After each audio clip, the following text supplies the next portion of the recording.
우리는 코로나 상황 속에서 정부와 국민, 의료진이 힘을 모아 위기라고 할 수 있는 고비들을 여러 차례 넘어왔습니다. 지금 우리는 지금까지와는 차원이 다른 또 다른 고비를 맞고 있습니다. 이 고비를 넘어서지 못하면 단계적 일상 회복이 실패로 돌아가는 더 큰 위기를 맞게 됩니다. 지금까지 겪어보지 못한 위기가 될 수도 있는 만큼 어느 때보다 더 큰 경각심과 단합된 대응이 필요합니다. 우리나라에서도 코로나 누적 사망자 수가 3,500명을 넘어섰습니다.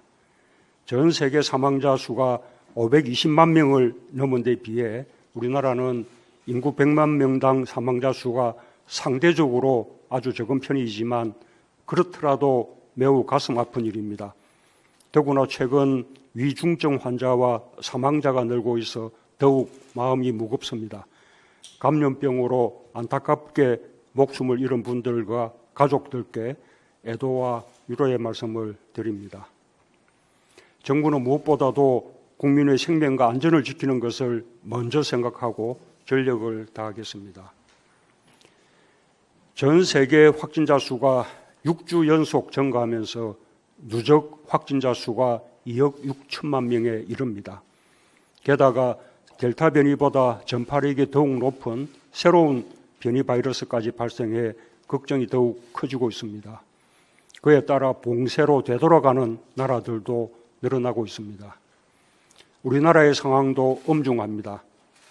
신규 확진자와 위중증 환자, 사망자가 모두 증가하고 병상 여력이 빠듯해지고 있습니다. 하지만 어렵게 시작한 단계적 일상 회복을 되돌려 과거로 후퇴할 수는 없는 일입니다. 정부는 지난 4주간의 일상 회복 1단계 기간을 면밀하게 평가하여 일상 회복 2단계 전환을 유보하면서 앞으로 4주간 특별 방역 대책을 시행하고자 합니다.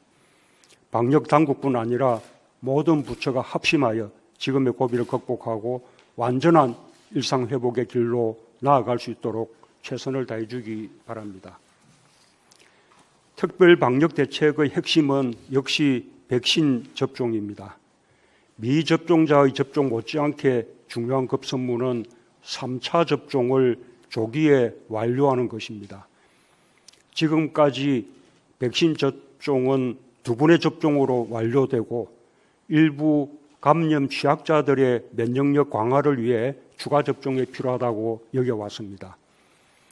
그러나 델타 변이에 의해 기존의 연구 결과와 전문가들의 예측보다 백신 접종 효과가 빠르게 감소하여 적지 않은 돌파 감염이 발생하고 3차 접종을 받아야만 높은 예방 효과가 유지될 수 있다는 것이 분명해졌습니다.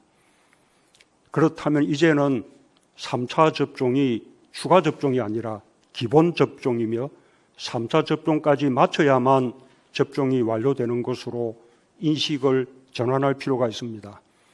정부부터 이 같은 인식하에 2차 접종을 마친 모든 국민을 대상으로 3차 접종을 조기에 완료할 수 있도록 총력을 기울여 주기 바랍니다.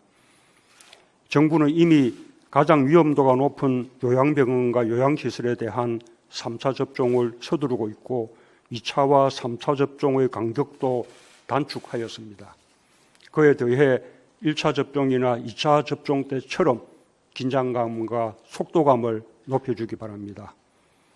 국민들께서도 1, 2차 접종을 서둘렀듯이 3차 접종까지 마쳐야 기본 접종을 마치는 것으로 생각해 주시고 3차 접종에 적극 참여해 주실 것을 당부드립니다. 10대 청소년들의 접종 속도를 높이는 것도 매우 중요합니다.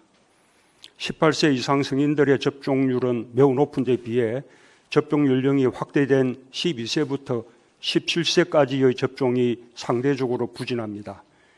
최근 전면 등교가 이루어지는 상황에서 소아 청소년 확진자가 빠르게 늘고 있어 걱정이 큽니다. 우리 아이들의 안전한 등교 수업을 위해 학부모와 학생들에게 백신의 효과와 안전성을 충분히 설명하고 학교로 찾아가는 접종 등 접종의 편의를 높이는 방안을 적극 강구해 줄 것을 당부합니다. 미국 등 다른 나라에서 시행하고 있는 5세부터 11세까지 아동에 대한 접종도 신속하게 검토해 주기 바랍니다. 특별 방역 대책의 또 하나의 핵심 과제인 병상과 의료 인력 등 의료 체계의 지속 가능성을 확보하는 것은 전적으로 정부의 책임입니다.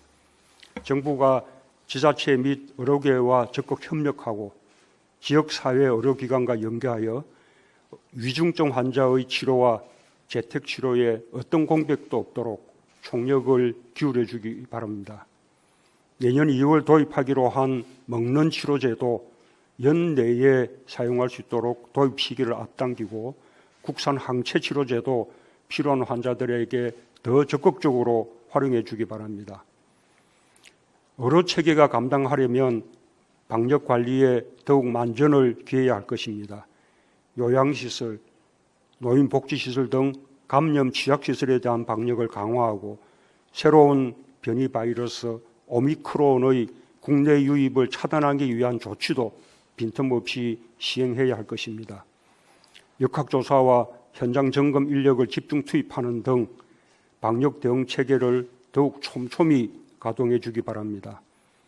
국민들께서도 단계적 일상 회복 속에서 자율 책임이 더욱 커졌다고 생각해 주시고 방역 수칙 준수에 대한 경각심을 유지해 주실 것을 당부드립니다. 대통령님 감사합니다. 그럼 지금부터는 비공개로 진행하겠습니다. 취재진 여러분